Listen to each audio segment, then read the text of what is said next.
আমি চ্যালেঞ্জ দিয়ে বললাম, লিখে রাখেন, বাংলাদেশের মানুষ চাঁদাবাজ, গুন্ডা, বদমাশ, ধর্ষক থেকে ভোট দেবে না, গজবের অপেক্ষায় আছে। নেশা খায়, মিথ্যা কয়, পীর সাহেব চর্ম নাই। এক জালেম আলেমদের বিরুদ্ধে কথা বলার কারণে আল্লাহ পাক গজবের মধ্যে এমন ভাবে নিমজ্জিত করেছেন, আন্ডাও নাই, বাচ্চাও নাই, সব ভাগছে। আজকে তোদের উপরে গজবের অপেক্ষায় আছে। লিখে রাখেন সাংবাদিকরা, লিখে রাখেন, গজবের অপেক্ষায় আছে। মনে যা চায় তাই করবা। তুমি ভেবেছো যে 90 দশক, এটা 80 দশক, 70 দশকের মানুষ, এটা ভেবেছো সেই 71, 69, 70, 81, 77, ভেবো না এটা 81 এবং 77, এটা 2025। আজকে যুবকরা সচেতন হয়েছে, আজকে সমস্ত মানুষের কাছে মিডিয়া, কে কোন জায়গায় কি করতেছে সবাই দেখতেছে, বলে না, কেউ কিছু বলতেছে না।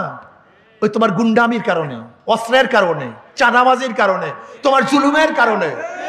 কিন্তু যখন বুধের মধ্যে ঢুকবে, কেউ থাকবে না, তখন দেখবো অবস্থাটা কি হয়। অপেক্ষা করো।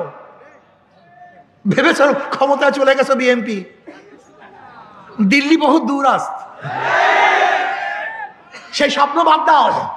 কোন জ্ঞানী, যাদের বিবেক আছে, বুদ্ধি আছে, চক্ষু আছে, তারা কোনো অবস্থাতে নিজেকে ধ্বংসের মুখে ফেলে দিতে পারে না।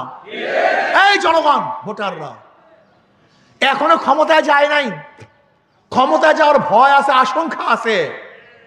তাতেও যদি বিএনপির অবস্থা এই হয়, তাই ক্ষমতায় গেলে কি হবে বুঝেন না? এখনো ভয় আছে, যদি চাঁদাবাজি করি, খুন করি, লুট করি, ধর্ষণ করি, অত্যাচার করি, অবিচার করি, তাহলে মানুষ ভোট দিবে না, ভয় আছে।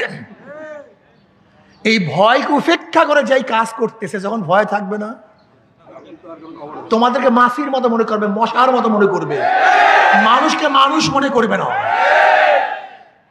তুমি কি জানো, আল্লাহ না করুক, এই চাঁদাবাজরা যদি আবার ক্ষমতা আসে, এই দোকানদারি করতে পারবেন না, কেউ বাড়ি ঘর তুলতে পারবেন না, কোন ব্যবসায়ীরা টাকা নিয়ে রাস্তায় নামতে পারবেন না। কিন্তু